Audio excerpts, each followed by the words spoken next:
नमस्कार, मैं हूं बालकृष्ण थरेजा। आप देख रहे हैं डेली लाइफ। आइए शुरुआत करते हैं आज के समाचारों की। सरकार द्वारा काम के घंटे बढ़ाने व नए बनाए गए श्रम कानून को रद्द करने की मांग करते हुए भारतीय मजदूर संघ के पदाधिकारियों ने बुधवार को राष्ट्रपति के नाम का एक ज्ञापन जिला कलेक्टर को सौंपा। श्रम कानून रद्द करने तथा काम के घंटे बढ़ाने का भारतीय मजदूर संघ ने विरोध किया है। इस संदर्भ में भारतीय मजदूर संघ सदस्यों ने बुधवार को जिला कलेक्टर को राष्ट्रपति के नाम का एक ज्ञापन सौंपकर काम के घंटे बढ़ाने व श्रम कानून रद्द करने के संदर्भ में लिए गए निर्णय को वापस लेने की मांग की है। इस मौके पर संघ पदाधिकारियों ने कहा कि केंद्र सरकार की ओर से कोविड-19 के प्रभाव को पुनर्जीवित करने के लिए MSME किसानों व श्रमिकों के उत्थान के लिए विभिन्न क्षेत्रों को 20 लाख करोड़ रुपए आवंटित करने का निर्णय स्वागत योग्य है। यही नहीं, विकसित देशों की तुलना में इस महामारी से भारत में मानव जीवन का नुकसान कम हुआ है, परंतु उत्तर प्रदेश, मध्य प्रदेश, गुजरात ने अध्यादेश पारित कर श्रम कानूनों को 3-4 साल के लिए निरस्त करने का निर्णय लिया। अभी और भी राज्य सरकारें उस रास्ते पर चलने का सोच रही हैं। कई राज्य सरकारों ने भारतीय मजदूर संघ सहित अन्य श्रमिक प्रतिनिधियों से सलाह लिए बिना कारखाना अधिनियम में संशोधन कर काम के घंटे 8 से बढ़ाकर 12 कर दिए हैं। इस प्रकार अधिक निवेश किया जाएगा, इसके परिणाम स्वरूप अधिक विकास होगा, परंतु भारतीय मजदूर संघ राज्य सरकारों के इस विचार को पचा नहीं पा रहा। उन्होंने कहा कि संघ चाहता है कि राज्य सरकारें ये बताएं कि श्रमिक विकास की राह में बाधा कैसे बन रहा है। राज्य सरकारों की यह हरकतें भ्रामक, गैर कानूनी, अनुचित, मानवता के खिलाफ, मौलिक अधिकारों का उल्लंघन करने वाली ILO कन्वेंशन 47 का उल्लंघन और विकास की दृष्टि के खिलाफ हैं। संघ ने राष्ट्रपति से उत्तर प्रदेश, मध्य प्रदेश तथा गुजरात प्रदेश सरकारों की ओर से पारित किए गए 3 साल या उससे अधिक समय के लिए श्रम कानून को रद्द करने के निर्णय को वापस लेने, महाराष्ट्र, गोवा, राजस्थान, उड़ीसा, बिहार सहित अन्य राज्यों की सरकारों की ओर से बढ़ाए गए काम के घंटों को कम करने, सभी श्रमिकों को 22 मार्च और अप्रैल 2020 की मजदूरी का भुगतान करने, प्रवासी श्रमिकों के लिए आने वाले स्थान एवं पहुंचने वाले स्थान पर भोजन, आश्रय, स्वास्थ्य, परिवहन, काम आदि की व्यवस्था सुनिश्चित करने तथा प्रवासी श्रमिकों का राष्ट्रीय रजिस्टर तैयार करने के लिए केंद्र व प्रदेश सरकारों को निर्देशित करने की मांग की है। मांगों पर कार्रवाई न होने पर श्रमिकों की हितों की रक्षा के लिए आंदोलन करने की चेतावनी दी गई है। ज्ञापन देने वालों में मनोज कुमार, राम सिंह पुनिया, रघुवीर खोसा, फतेह सिंह झाझड़िया, राम प्रताप, अंग्रेज सिंह सहित अन्य सदस्य मौजूद थे। आज हमने जिला कलेक्टर साहब को ज्ञापन सौंपा है और इसमें जो कर्मचारियों की 8 घंटे ड्यूटी की बजाय 12-12 घंटे ड्यूटी लेने का लिखा हुआ है, यहाँ जो प्रावधान सरकार ने बनाया है उसकी हम आलोचना करते हैं। 8 घंटे ही ड्यूटी ली जाए, कर्मचारियों के साथ शोषण हो रहा है। श्रम कानूनों के खिलाफ जो छेड़छाड़ की गई है, उत्तर प्रदेश, मध्य प्रदेश और गुजरात की सरकारों ने निरस्त किया है। इसी के विरोध स्वरूप वहाँ में राष्ट्रपति के नाम ज्ञापन श्रीमान जिला कलेक्टर साहब को सौंपा है और उनसे रिक्वेस्ट की गई है कि आप इसमें हस्तक्षेप करके इसको निरस्त करवाएं। टाउन धान मंडी के व्यापारियों ने बुधवार को गेहूं तुलवाई के लिए बारदाना वितरण में कथित रूप से धांधली करने का आरोप लगाते हुए कृषि उपज मंडी समिति कार्यालय के समक्ष विरोध प्रदर्शन किया।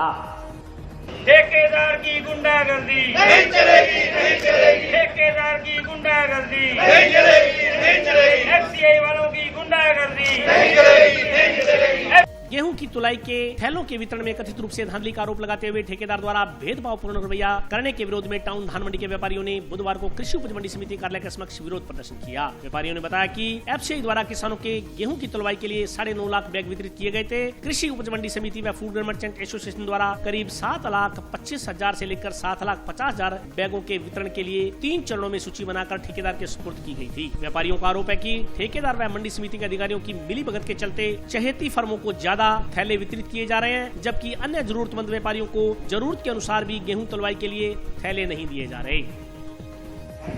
FCI द्वारा किसानों को गेहूं भरने के लिए 9.5 लाख गट्टों का वितरण किया गया। यह गट्टे ठेकेदार के पास आ गए। कृषि उपज मंडी व फूड ग्रेन द्वारा लगभग 7,25,000 से लेकर 7,50,000 गट्टों की 3 पारियों में लिस्ट बनाई गई, जो कि ठेकेदार को उपलब्ध कराई गई, परंतु ठेकेदार व कुछ अधिकारियों की मिलीभगत से अपने चहेतों को लाभ पहुंचाने के उद्देश्य से कुछ फर्मों को नियम से ज्यादा गट्टे देकर लाभ पहुंचाया गया। अभी अनाज मंडी के सारे व्यापारी जो कि किसानों के गेहूं भरने की आ रही दिक्कत के लिए यहाँ इकट्ठे हुए हैं। प्रशासन, कृषि उपज मंडी के सचिव और ठेकेदार ने हमारे को यहाँ पर समय दिया था, परंतु समय देने के बावजूद भी वह हमें नहीं मिले इसलिए विरोध स्वरूप यहाँ व्यापारी अपना विरोध प्रदर्शन कर रहे हैं। चक 2 एमओडी में जल मार्ग तोड़ने वालों के खिलाफ कार्रवाई की मांग को लेकर डीवाईएफआई कार्यकर्ताओं ने बुधवार को सिंचाई विभाग के अधिकारियों को ज्ञापन सौंपा। किसानों के खेतों को पानी दो, पानी दो, पानी दो। इनकलाब जिंदाबाद, जिंदाबाद, जिंदाबाद। किसान को किसान से लड़ाना बंद करो, बंद करो, बंद करो। चक 2 एमओडी में सिंचाई विभाग द्वारा निर्मित खाला तोड़ने के संदर्भ में कार्रवाई की मांग को लेकर डीवाईएफआई कार्यकर्ताओं ने सिंचाई विभाग अधिकारियों को ज्ञापन सौंपा। ज्ञापन में कहा गया कि चक 2 एमओडी में पूर्व स्वीकृत जल मार्ग को निरस्त कर किला नंबर 5, 6, 15, 16 व 25 में पूर्वी बट पर प्रत्येक से उत्तर से दक्षिण और व 94, 256 में किला नंबर 4 व 5 की उत्तरी बट पर पश्चिम से पूर्व की ओर नियमानुसार जल मार्ग स्वीकृत किया गया था। किसानों ने बताया कि उक्त जल मार्ग को खेत पड़ोसी ने ध्वस्त कर रेत से भर दिया। पिछले कई वर्षों से इसी जल मार्ग से खेतों में सिंचाई कार्य किया जाता रहा है। इस संदर्भ में पूर्व में न्यायालय में प्रकरण दर्ज करवाया गया था। पहले भी किसानों द्वारा इस संबंध में प्रशासन को चेताया गया, लेकिन अभी तक इस संदर्भ में किसी तरह की कोई न्यायोचित कार्रवाई नहीं की गई है। किसानों ने जल मार्ग का पुनः निर्माण करवाने व जल मार्ग ध्वस्त करने वाले आरोपियों के खिलाफ कार्रवाई की मांग की है। हमारी जो मांग है 2.5 साल से चक 2 एमओडी के अंदर मेरी वहाँ ज़मीन पड़ती है और ज़मीन के साथ में जो काश्तकार है, जो पड़ोसी है, उन्होंने मेरा ये 2 एमओडी खाड़ा सीएडी विभाग ने 40 साल से वो खाड़ा चल रहा था और वो खाड़ा चलते चलते उन्होंने वो 2 खाड़ा 2 बीघों पहले बा दिया था और अभी तुरंत इन्होंने 3-4 दिन पहले वो जो खाड़ा बना हुआ था पक्का, उसमें रेत के द्वारा भरकर उसको ध्वस्त कर दिया है। तो हमारा ये रोष है उसको ध्वस्त जो किया हुआ खाड़ा उसको खुलवाएं ताकि किसानों के खेतों तक पानी पहुंचाया जा सके। और हमारा 40 साल से जो हमारी आड़ चल रही है, हमारी मांग यही है कि उसी से हम सारे किसान पानी दें, दूसरी आड़ से हमारे पानी नहीं रख सकते। प्रशासन को चेताया क्या है, हमारा यहाँ कोर्ट के जरिए एरिगेशन में यहाँ केस चल रहा है 2.5 साल से, हमने चेताया भी है। पिछले 2-3 महीने हम लोग पहले ज्ञापन भी दे चुके हैं इस मामले में। राज्य सरकार के निर्देशों के बाद बाजार खुलने के साथ ही स्थानीय लोगों की कोरोना संक्रमण के प्रति गंभीरता कम होती दिखाई दे रही है। बुधवार सुबह दुकानें खुलने के साथ ही बाजार में काफी भीड़ भाड़ देखने को मिली। लॉकडाउन के चौथे चरण में राज्य सरकार के निर्देशों के बाद पूर्णतः बाजार खुल चुके हैं। बाजार खुलने से दुकानदारों सहित आमजन ने राहत की सांस ली है। बुधवार सुबह बाजारों में चहल पहल और रौनक देखने को मिली, लेकिन छूट मिलने के साथ ही कोविड-19 संक्रमण को लेकर लोगों की गंभीरता कम होती दिखाई देने लगी है। स्थानीय दुकानदारों ने बताया कि करीब 60 दिनों से वे अपने ही घरों में कैद थे। संक्रमण की चैन को तोड़ने के लिए बाजार में केवल दिनचर्या की आवश्यकता से जुड़ी दुकानों को खुलने की अनुमति दी गई थी, लेकिन लॉकडाउन के चौथे चरण में नियम व शर्तों के साथ राज्य सरकार द्वारा बाजार खुलने की अनुमति दे दी गई है, जो कि काफी सराहनीय है। दुकानें खुलने से बाजार की अर्थव्यवस्था में धीरे धीरे सुधार आने की संभावना है, लेकिन काफी दिनों बाद बाजार खुलने के कारण ग्राहक बहुत कम दिखाई दे रहे हैं। दुकानदारों ने बताया कि दुकानों पर राज्य सरकार की गाइडलाइंस के अनुसार सोशल डिस्टेंसिंग के नियमों की पालना की जा रही है। बिना मास्क के किसी भी व्यक्ति को सामान नहीं दिया जा रहा। उल्लेखनीय है कि राज्य सरकार से मिले निर्देशों के अनुसार दुकानदार द्वारा किसी भी ग्राहक को कोई सामान विक्रय नहीं किया जाएगा। जिसने मास्क न पहन रखा हो उसे सामान बेचने की मनाही है। लॉकडाउन की गाइडलाइंस का किसी भी प्रकार का उल्लंघन करने पर जुर्माना, दुकान बंद या कानूनी कार्रवाई की जा सकती है।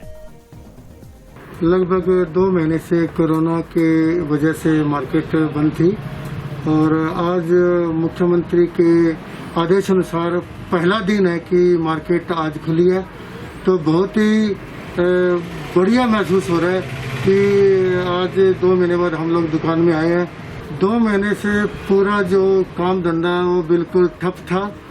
आर्थिक स्थिति बिल्कुल जमीन पर आ चुकी है और काम धंधे बिल्कुल ठप हो चुके हैं। आगे क्या होगा ये अभी बिल्कुल चिंता का विषय है कि मार्केट तो खुल चुकी है, लेकिन लॉकडाउन के चलते हुए कस्टमर बाजार में कितने आएंगे अभी कुछ भी नहीं कह सकते। तो आर्थिक स्थिति तो सबकी डगमगाई। मुझे लगता है कि जन सामान्य होने में लगभग कम से कम 2 महीने का टाइम लग जाएगा कि जब कस्टमर बाजार में आएंगे और सब कुछ रूटीन के अंदर फिर से दोबारा स्टार्ट होगा। और मुझे इस बात की ये खुशी है कि पूरी दुनिया को अगर हम देखें तो भारत ने प्रधानमंत्री नरेंद्र मोदी के नेतृत्व में जो ये कोरोना के खिलाफ लड़ाई लड़ी है, ये बहुत ही शानदार लड़ाई है कि हम बहुत ही कम जनहानि की उसमें और बहुत ही जल्द जो है वो वापसी हमने कर ली है, तो ये बहुत ही अच्छा काम है। लॉकडाउन में हम सभी पिछले 60 दिनों से घर पर ही थे और दुकानें बंद थी, जिसकी वजह से माली हालत भी बिगड़ चुकी है अब कल रात को मुख्यमंत्री जी गहलोत जी के दुकान खोलने के आदेश आने के बाद हम सभी ने आज दुकानें खोली है, तो कुछ ना कुछ हौसला बढ़ा है। बाकी आगे कारोबार का तो जो भी होगा देखा जाएगा, जैसा भी चलेगा। बाकी आज मन को शांति है कि दुकान खोल के बैठे हैं। स्थिति बहुत ख़राब थी, बिल्कुल कंडीशन डाउन हो गई थी, जिसकी वजह से घर खर्च चलाना भी बहुत मुश्किल था। दुकान का किराया है, बच्चों का खर्चा है, घर गृहस्थी का है, सब परेशान थे। बढ़िया कर रहे हैं जी, ताकि आज हम दुकानों पे आए हैं और दुकान खोल के बैठे हैं। मन को शांति मिली है। मार्केट के हालात जो देखे जाएंगे वो तो आगे की बात है। देखो, जैसे सोशल डिस्टेंसिंग रखेंगे तो ठीक है, अगर ज़्यादा भीड़ वगैरह दुकान में होगी तो गलती है। उसके बारे में कानून ने बढ़िया किया है प्रशासन ने। कुछ रेट के लिए 2 महीने से बहुत परेशान हो चुके थे, बहुत मुश्किल हो गई सर। जैसे थी से व्यवस्था करते हैं समस्या सर, कर्फ्यू एरिया में हमारे को बहुत दिक्कत आई। पूरा डिस्टेंसिंग का पालन है, कस्टमर को मास्क अनिवार्य है, खुद को भी है, सैनिटाइजर शॉप पर रखा हुआ है, जो भी आपको उसको लगवाती। आज हमने मुख्यमंत्री जी के कहने से हमने 60 दिनों के बाद आज दुकान खुली है। 60 दिनों के बाद हमने अपनी साफ़ सफाई करके दुकान लगाई है।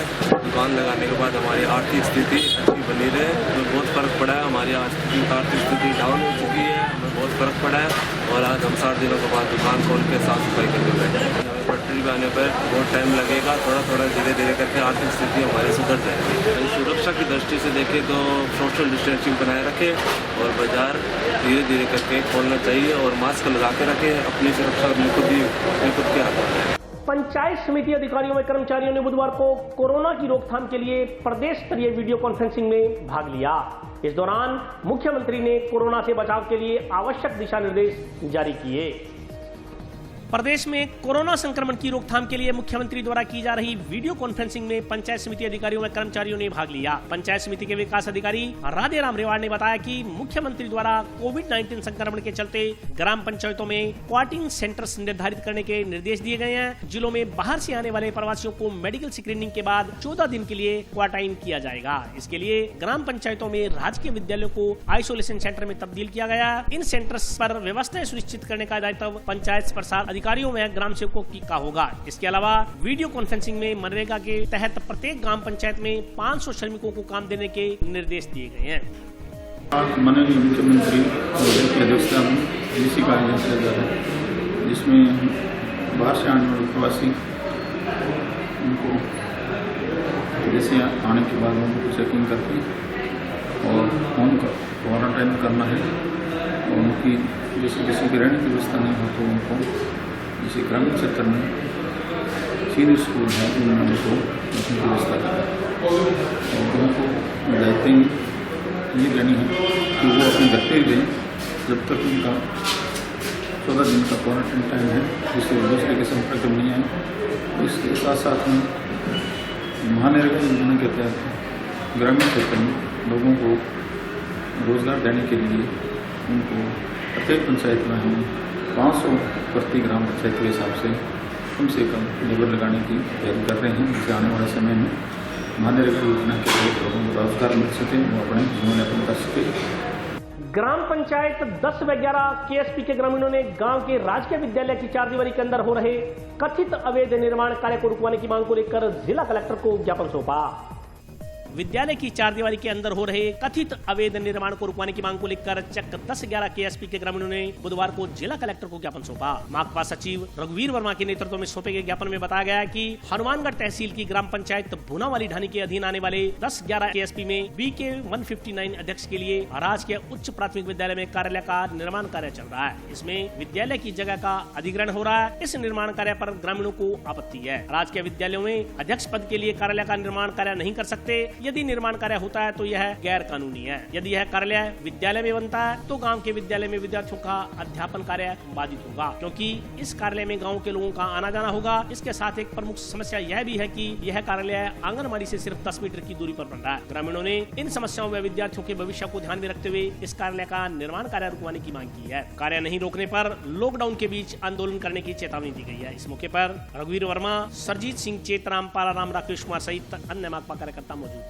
हम आज इस बात को लेकर यहाँ पर आए हैं कि 10 KSP गांव के अंदर जो 10-11 KSP गांव के अंदर उस प्राथमिक विद्यालय है, वहाँ पर सिंचाई विभाग के द्वारा जगह कम होने के बावजूद भी उनमें अतिक्रमण किया जा रहा है और बिना किसी वहाँ पर किसी कारण से वो जो अवैध निर्माण किया जा रहा है, गांव के जो नागरिक है, नागरिकों के कहने के बावजूद भी वहाँ पर जो अधिकारी या कर्मचारी जाकर उस पर दबाव बना रहे हैं ताकि वो निर्माण हो सके। लेकिन गांव वाले क्योंकि उसकी जगह है इतनी कम है कि आगे अगर स्कूल विद्यालय है जो क्रमोन्नत होता है तो उसके लिए जगह की कमी आई। हम मांग ये करते हैं कि अवैध रूप से जो निर्माण हो रहा है उस निर्माण को रोका जाए। सर, हमारा स्कूल पहले भी बहुत छोटा है, उसमें सिंचाई विभाग अवैध रूप से निर्माण कर रहा है। उनके पास ना तो कोई जगह का पट्टा है ना कोई और स्कूल के नाम पट्टा है, सब कुछ स्कूल के नाम है। फिर भी उनको रोकने के बावजूद भी, बार बार कहने के बावजूद भी अवैध निर्माण कर रहे हैं। कलेक्टर साहब के पास ज्ञापन देने के लिए कि उनको अवैध निर्माण को रुकवाया जाए, ये 11 KSP किया जाए। और अभी वक्त है ब्रेक का, हाजिर होता हूँ छोटे से ब्रेक के बाद।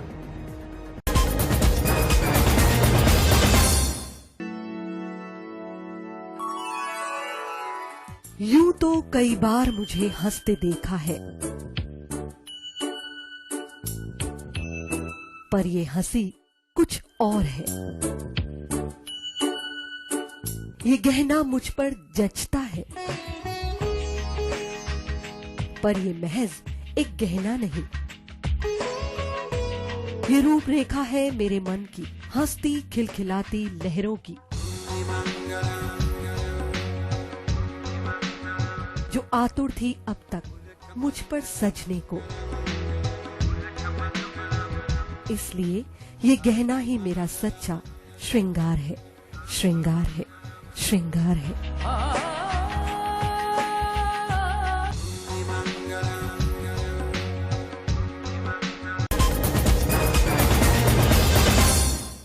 ब्रेक के बाद स्वागत है। आइए नजर डालते हैं अगले समाचारों पर। ग्राम पंचायत 2 के एनजे में बीच रास्ते लगे हुए विद्युत पोल हटवाने की मांग को लेकर ग्रामीणों ने बुधवार को जंक्शन स्थित विद्युत विभाग के सहायक अभियंता को ज्ञापन सौंपा। विद्युत डीपी को ऊपर लगवाने व अव्यवस्थित रूप से लगे विद्युत पोल को एक किनारे शिफ्ट करवाने की मांग को लेकर बुधवार को ग्राम पंचायत 2 के एनजे के ग्रामीणों ने जोधपुर विद्युत वितरण निगम के सहायक अभियंता को ज्ञापन सौंपा। प्रतिनिधिमंडल में शामिल सदस्यों ने बताया कि गांव में बलबीर सिंह के घर के पास जिस विद्युत पोल पर डीपी लगी हुई है वे पोल काफी झुक गए हैं, जिसके चलते कभी भी कोई बड़ा हादसा हो सकता है। उन्होंने बताया कि एक के एनजे में वाटर वर्क्स में लगी डीपी भी काफी नीचे लगी हुई है और नजदीक ही मिट्टी भर्ती की जाने के कारण पशु वगैरह के साथ हादसा होने की आशंका बनी रहती है। उन्होंने जानकारी दी कि एक के एनजे माइनर के पास बीच रास्ते पर अव्यवस्थित रूप से लगे विद्युत पोल के कारण ग्रामीणों को आवागमन में परेशानियों का सामना करना पड़ रहा है। ज्ञापन में ग्राम पंचायत में लगी दोनों डीपी को उठाकर थोड़ा ऊपर लगवाने व एक के एनजे माइनर के पास आम रास्ते में लगे विद्युत पोल को शिफ्ट करवाते हुए एक किनारे लगवाने की मांग की गई है। ज्ञापन देने वालों में धर्म सिंह रवाना, कुलवीर सिंह, मोतीराम, बेलीराम सहित अन्य ग्रामीण मौजूद थे। हमने कई बार अपने बिजली बोर्ड को अवगत करवाया है कि हमारे जो डीपी है 2-3 जगह पे लगी हुई है। एक हुंजा मैनर है, एक बलवीर सिंह के घर के पास है, वो बहुत ही ज़्यादा मान लो कुवाड़ हालत में हो रही है। हमने पहले एप्लीकेशन लाई है, उसकी कोई सुनाई नहीं हुई और अब हम इसलिए ईएन साहब को ज्ञापन देने आए हैं कि जो हुंजा मैनर है उसके जो भी खंभे है वो सारे इधर उधर लगे हुए हैं, रास्ता ठीक नहीं है उनका। रास्ता बनाने के लिए वो एक साइड पे किए जाएं। हमारी डीपी है वो सारी बिल्कुल थोड़ी ऊंची करके लगाई जाए, हमारी यही आशंका रहेगी। ये साहब के पास आए हम, 2 डीपी हैं हमारे 2 के एनजे ग्राम पंचायत के अंदर। तो आवारा पशु मतलब ना लग जाए, ऐसा ना हो जाए, बच्चे खेलते उठते हैं वहाँ पर काफ़ी नीचे हुई क्योंकि वो वहाँ पर भर्ती वगैरह हुई है उसके कारण। पहले एक एप्लीकेशन लगाई थी हमारे वार्ड में शंकर लाल ने, उसका कोई अभी तक कोई नहीं हुआ। दोबारा अभी खुद मैं आया हूँ सरपंच की रकम दवा, तो सर को ज्ञापन देने आए हैं। मांग ये कि डीपी ऊंची करी जाए या उसको उनको सही लगे वहाँ पर, उनको मतलब कि सही जगह पे उसको आगे सेट कर दो या वहीं लगाना चाहे तो ऊंचा करके लगा। हादसा हुआ नहीं है, मेरे को इतना जानने में उनको जाने में लगा हुआ था पहले, मेरे पंचायत से पहले की बात है वो, तो इतना जानने में पहले एक हादसा हो गया था। रमजान के पाक पवित्र महीने में 27वीं रात को काफी महत्वपूर्ण माना जाता है, लेकिन कोरोना संक्रमण के चलते इस बार सभी अकीकतमंद मस्जिदों की बजाय घरों में रहकर ही अल्लाह की इबादत करेंगे। रमजान का पवित्र महीना समापन के दौर में पहुंच चुका है। इस संदर्भ में जानकारी देते हुए जामा मस्जिद के इमाम मोहम्मद अली ने बताया कि शबे कद्र की रात को काफी महत्वपूर्ण माना जाता है। हालांकि यह तय नहीं माना जाता कि रमजान में शबे कद्र कब होगी, लेकिन 26वां रोजा और 27वीं शब को शबे कद्र होने की संभावना जताई जाती है। शबे कद्र को रात भर मस्जिदों में इबादत के बाद मुसलमान अपने रिश्तेदारों अजीजों की कब्रों पर सुबह सुबह फातिहा पढ़कर उनकी मगफिरत के लिए दुआएं भी मांगते हैं। लेकिन इस बार कोविड-19 संक्रमण के चलते सरकार द्वारा निर्धारित की गई सोशल डिस्टेंसिंग की गाइडलाइंस के मद्देनजर शबे कदर पर अकीकतमंद घरों में रहकर ही अल्लाह की इबादत करेंगे। इमाम ने बताया कि इस संदर्भ में मस्जिदों के इमाम भी लोगों को घर पर रहते हुए ही पाक रमजान महीने में अल्लाह को याद करने की हिदायतें दे रहे हैं। उन्होंने बताया कि मस्जिदों में इस बार केवल इमाम सहित मस्जिदों के संचालक ही अल्लाह की इबादत करेंगे। इसके अलावा किसी को भी मस्जिद में फिलहाल प्रवेश की अनुमति नहीं दी गई है। बिरादरान मिल्लत इस्लामिया, रब का बड़ा फजल है, उसका बड़ा करम है कि अल्लाह तबारक व तआला ने रमज़ानुल मुबारक मुक़द्दस जैसा महीना अता फरमाया। ये रहमतों वाला, फजीलतों वाला, अज़मतों वाला महीना है और इस महीने में अल्लाह तबारक व तआला मुसलमान को, ख़ास तौर से रोज़ेदार को अल्लाह ताला सब्र अता फरमाता है और सब्र का नाम ही समझ लीजिए रोज़ा है। और हर गुनाह से इंसान को मना किया हुआ है और शरीयत में मना है। और इस महीने के अंदर अल्लाह के फजल व करम से रातों दिन हम इबादत करते हैं और इसी महीने की एक ऐसी मुक़द्दस रात, ऐसी शब कद्र आती है जो रहमत व नूर की बरसात होती है, परवरदिगार आलम की रहमत नाजिल होती है और अल्लाह तबारक व तआला तमाम गुनाहों को माफ़ फरमा देता है। इस रात के अंदर अल्लाह ताला की इबादत करनी चाहिए और अपने घरों के अंदर बैठ कर के और दुरूद पाक पढ़ कर के साथ में कुरान की तिलावत करें, नफली इबादत करें और सदका और खैरात करें और फितरा अदा करें। आज ये कोरोना वायरस जो चल रहा है, इसी सिलसिले में आप लोगों को ये चाहिए कि घरों के अंदर ही बैठ कर के इबादत करें और अल्लाह तबारक व तआला की बारगाह से दुआ करें कि इस कोरोना जैसी बीमारी से मौला तबारक व तआला हम सबको महफूज फरमाएं और हमारे पूरे भारत के सभी लोगों को अल्लाह ताला निजात अता फरमाए। 27 की शब के अंदर कोई मस्जिदों में किसी तरीके का कोई प्रोग्राम नहीं होना चाहिए, भीड़ इकट्ठी नहीं होनी चाहिए। मैं तमाम उलमा को और तमाम अइम्मा मसाजिद से अर्ज़ करूँगा कि अपनी अपनी मस्जिदों के अलावा सब लोग अपने अपने घरों के ही अंदर इबादत करें, मस्जिदों में भीड़ इकट्ठी ना करें। और आवाम से मेरी अपील ये है कि आज के दौर के अंदर सारे हिंदुस्तान के अंदर लोग परेशान हाल हैं, गरीब हैं, मिस्कीन हैं। उनके लिए आपको क्या करना है? उनके लिए आप ज़्यादा से ज़्यादा फितरा अदा करें, सदका अदा करें, खैरात अदा करें, ज़कात अदा करें और उन गरीबों की मदद करें। तमाम अहले वतन से अर्ज़ है कि इस माह रमज़ान के आखिरी अशरे में एक शब है जो कल की रात है। इस रात के ताल्लुक़ से कुरान पाक के अंदर अल्लाह तबारक व तआला ने इरशाद फरमाया है, 1000 महीनों से भी ज़्यादा फजीलत रखने वाली रात है। तो तमाम अहले वतन से मैं गुजारिश अर्ज़ करूँगा कि इस माह मुबारक के अंदर जो कल जो शब आ रही है, इस रात में पूरी रात अल्लाह की इबादत करें, रियाज़त करें। और इसी के साथ में मैं तमाम भाइयों से एक अपील करूँगा, जैसा कि कोविड-19 एक वबा कोरोना फैली हुई है, इसको मद्देनज़र रखते हुए जो हमारे राज्य सरकार और सेंटर सरकार ने जो फैसला किया है, सोशल डिस्टेंसिंग का ख्याल रखें और घरों के अंदर ही रहकर ये इबादत करें। मस्जिद में भीड़ ना करें, मस्जिद में जमा ना हो, इसलिए कुरान की तिलावत हो, दीगर नफिल इबादत हो, फ़र्ज़ नमाज हो, तरावी हो, वो अपने घरों के अंदर ही इबादत करें। मस्जिद के अंदर सिर्फ जैसे मैं और अजान देने वाले हैं या एक खादिम हैं, वो तीन आदमी ही रहकर अल्लाह की इबादत करेंगे।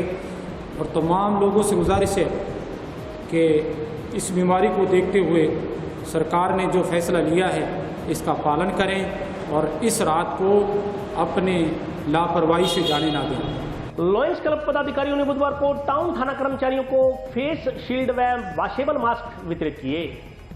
लॉयंस क्लब के पदाधिकारियों ने बुधवार को टाउन थाना में फेस शील्ड व फेस मास्क वितरित किए। क्लब सदस्यों ने बताया कि सेवा सप्ताह के तहत बतौर कोरोना योद्धा काम कर रहे पुलिसकर्मियों को संक्रमण के खतरे से बचाने के लिए जिला मुख्यालय के पुलिस स्टेशनों में मास्क वितरित किए जा रहे हैं। कोरोना योद्धा अग्रिम पंक्ति में काम करते हुए आमजन को संक्रमण से बचाने का काम कर रहे हैं। ऐसे में प्रत्येक नागरिक का दायित्व बनता है कि उनकी सुरक्षा का भी ध्यान रखा जाए। कोविड-19 संक्रमण की चैन तोड़ने के लिए दिन रात ड्यूटी कर रहे पुलिस के जवानों को संक्रमण के खतरे से बचाने के लिए क्लब द्वारा एक प्रयास किया जा रहा है। क्लब सदस्यों ने टाउन थाने के प्रत्येक पुलिसकर्मी को फेस शील्ड के साथ वॉशेबल मास्क भी वितरित किए। लॉयंस क्लब हनुमानगढ़ की नवनिर्वाचित कार्यकारिणी द्वारा किए गए सेवा कार्यों में आज अगली कड़ी में हनुमानगढ़ टाउन थाना में फेस शील्ड और फेस मास्क का वितरण किया गया, ताकि पुलिसकर्मी हैं जो हमारी सेवा दिन रात कर रहे हैं उनकी सिक्योरिटी एश्योर हो सके, क्योंकि उनकी सिक्योरिटी होगी तभी हमें सिक्योर कर पाएंगे। आज लॉयंस क्लब हनुमानगढ़ के सेवा सप्ताह के अंदर ही हनुमानगढ़ टाउन थाने में आज फेस शील्ड और मास्क वितरित किए गए, क्योंकि सबसे ज़्यादा पुलिसकर्मी ही हैं जो दिन रात कर्फ्यू क्षेत्र हो चाहे जहाँ भी मतलब पहुँचते हैं, तो सबसे ज़्यादा संक्रमित होने का डर भी पुलिस जवानों को, नर्सिंग स्टाफ को रहता है। तो हमारा एक छोटा सा प्रयास है कि भी उन्हें एक मतलब फेस शील्ड ऐसी दी जाए जिससे मतलब उनके संक्रमण से ज़्यादा बचाया जा सके। घर वापसी की व्यवस्था करवाने की मांग को लेकर बुधवार को बिहार मूल के प्रवासियों ने जिला कलेक्टर को ज्ञापन सौंपा। बिहार मूल के प्रवासियों ने घर वापसी की व्यवस्था करवाने की मांग को लेकर बुधवार को जिला कलेक्टर जाकिर हुसैन को ज्ञापन सौंपा। प्रवासी श्रमिकों ने बताया कि वे जंक्शन में होटल पर काम करते हैं। लॉकडाउन के दौरान वे हनुमानगढ़ में ही फंस गए थे। इस दौरान होटल संचालक के सहयोग से उनके खाने पीने में रहने की व्यवस्था की गई थी, लेकिन प्रशासन द्वारा उन पर कोई ध्यान नहीं दिया गया। आर्थिक स्थिति बदहाल होने के कारण यहाँ रहना उनके लिए बेहद मुश्किल हो गया है। ऐसे में वे अपने गाँव जाना चाहते हैं। बिहार दरभंगा मूल के श्रमिक प्रवासियों ने ज्ञापन के माध्यम से अपनी घर वापसी की व्यवस्था करवाने की मांग की है। बस स्टैंड रहते हैं हनुमानगढ़ जंक्शन, होटल पे ही रहते हैं, 5 जने हैं हम लोग, और साथ में खाना पीना तो देते हैं, जो कुछ मिलता है देता है शेफ। बाकी प्रशासन तो कोई ध्यान नहीं करता हमारे लोग पे। कैसे भी हमारे लोग को गांव ट्रेन से भेज दो, आप बस से भेज दो, कोई व्यवस्था कर लीजिए, कैसे भी हम अपने गांव चले गए। कलेक्टर के पास आए, यही बोले हैं जिससे कराया था ना आधार कार्ड मोबाइल नंबर लिया था, इसने बोला कलेक्टर से मिलो, वही बस और ट्रेन की व्यवस्था कर सकते हैं। हनुमानगढ़ जंक्शन में काम करना है।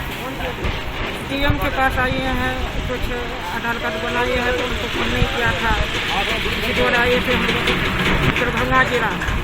अब जो आदेश हो जाएगा तो मैं चले जाएंगे, गाड़ी प्लेन करो चाहे गाड़ी करो। हम लोग खाना पीना तो खाली देते हैं, यहाँ पर काम नहीं चलता है, इसी द्वारा हम लोग घर जाने के मन करता है। जंक्शन में पेड़ काटे जाने की सूचना पाकर मौके पर पहुंचे वन विभाग के कर्मचारियों से कुछ लोगों ने अभद्र व्यवहार किया। इस संदर्भ में वन रक्षक ने उच्च अधिकारियों से शिकायत की है।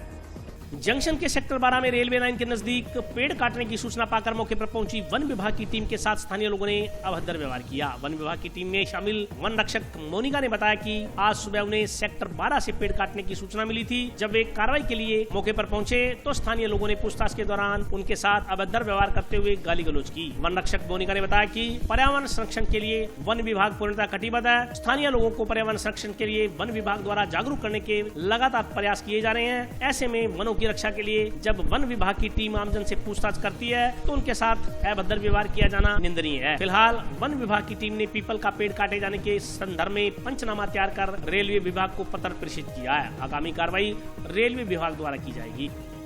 सर, मुझे यहाँ सूचना मिली दूरभाषा के द्वारा और मैं यहाँ पे मौका देखने के लिए आई। गेट बजाया, ये लोग बाहर आए, मैंने पूछा भाई आप लोग ने ये पेड़ काटे हैं, किसने काटे हैं और क्यों काटे हैं? तो सर इन्होंने मुझे कुछ भी नहीं बताया और ये मेरे साथ बदतमीजी करने लगे बुरी तरह, मेरे परिवार तक चले गए। अभी भी थोड़ी देर पहले इनको सिर्फ इतना ही बोला है कि इनका ध्यान रखना, लकड़ी कोई उठाए ना, पेड़ कोई काटे ना। ये कह रहे तेरे जिसे तो कानून हम सिखा देंगे, ये कर देंगे, वो कर देंगे, गंदी गालियां गलौज कर रही है ये। अभी तो सर हमने मौका पंचनामा बनाया, ये रेलवे ट्रैक के उसमें आता है, रेलवे प्रशासन इसकी कार्रवाई करे जल्द से जल्द। सर वो रेलवे डिपार्टमेंट के अभी 2 कर्मचारी आए थे, उन्होंने कोई रिपोर्ट नहीं बनाई, कुछ नहीं बनाया। उन्होंने बोला हम हमारे अधिकारियों को सूचना कर देंगे। हाँ जी सर, सूचना जरूर दी जाएगी। लॉकडाउन के चौथे चरण में सार्वजनिक व सामुदायिक पार्कों से प्रतिबंध हटा दिया गया है, लेकिन कोरोना संक्रमण के चलते सोशल डिस्टेंसिंग के नियमों का खास ध्यान रखने की भी हिदायत दी गई है। जिला मुख्यालय पर सार्वजनिक व सामुदायिक पार्कों से भी प्रतिबंध हटा दिए गए हैं। लॉकडाउन के चौथे चरण में जिले के समस्त पार्क प्रातः 7 बजे से शाम 6:30 बजे तक खुले रहेंगे। उल्लेखनीय है कि शाम 7 बजे से लेकर प्रातः 7 बजे तक अभी भी जिले में गैर जरूरी आवागमन की अनुमति नहीं दी गई है, लेकिन दुकानों को खुलने की अनुमति मिलने के साथ ही सार्वजनिक व सामुदायिक पार्कों में सुबह की सैर करने के लिए अनुमति प्रदान कर दी गई है। इसके लिए कुछ नियम व शर्तें निर्धारित की गई है। इस संदर्भ में नगर परिषद के सहायक अभियंता सुभाष बंसल ने जानकारी देते हुए बताया कि पार्क केवल प्रातः 7 बजे से शाम 6:30 बजे तक ही खुल सकेंगे, परंतु व्यक्तियों को सामाजिक दूरी यानी 2 गज की दूरी का कठोरता से पालन करना होगा एवं एक स्थान पर या उससे अधिक व्यक्ति एकत्रित नहीं हो सकेंगे। नियमों का उल्लंघन करने वालों के खिलाफ नियमानुसार कार्रवाई की जाएगी। ये लॉकडाउन 4 के अंतर्गत राज्य सरकार की जो गाइडलाइन है ये है, उसमें ये सार्वजनिक पार्क खोलने के निर्देश प्रदान किए गए हैं। उसके साथ साथ उन्होंने ये भी निर्देश दिए हैं कि उसमें सोशल डिस्टेंसिंग रखी जाए, ज़्यादा लोग इकट्ठे नहीं हो और पूरा जो भी इसकी सावधानियां हैं मास्क पहन के ही आवे। इस हेतु संबंधित संवेदक को हम पाबंद करेंगे कि वो इस ढंग का एक बैनर भी वहाँ लगा दें और लोगों को इसमें बार बार सावचेत भी करें कि वो मास्क पहन के आएँ और सोशल डिस्टेंसिंग रखें और ज़्यादा भीड़ नहीं करें। तो हमारे वहाँ तो ओएनडम करने के लिए संवेदक है जंक्शन में, तो उसको पाबंद करेंगे और यहाँ भी हमारे सभापति और आयुक्त महोदय को निवेदन करेंगे कि वहाँ भी कोई एक आदमी म्यूनसिपलिटी का लगे जो समय समय पे करता रहे और बैनर इत्यादि लगवाएंगे वहाँ लोगों को। ये बचाव में बचाव है, मास्क पहन के आएँ, सोशल डिस्टेंसिंग रखें और स्वास्थ्य का लाभ लें, लेकिन स्वास्थ्य का लाभ लेते लेते बाकी बातें नहीं भूलें। मास्क लगाना, सोशल डिस्टेंसिंग रखना, भीड़ भाड़ न करना। टाइमिंग तो 7 से 7 की है, उससे पहले उसको खाली करना है, वो तो है। और आज के लिए बस इतना ही। कल फिर हाजिर होता हूँ नए समाचारों के साथ। तब तक आप प्रसन्न रहिए, स्वस्थ रहिए और लॉकडाउन के नियमों का पालन करते रहिए। नमस्कार।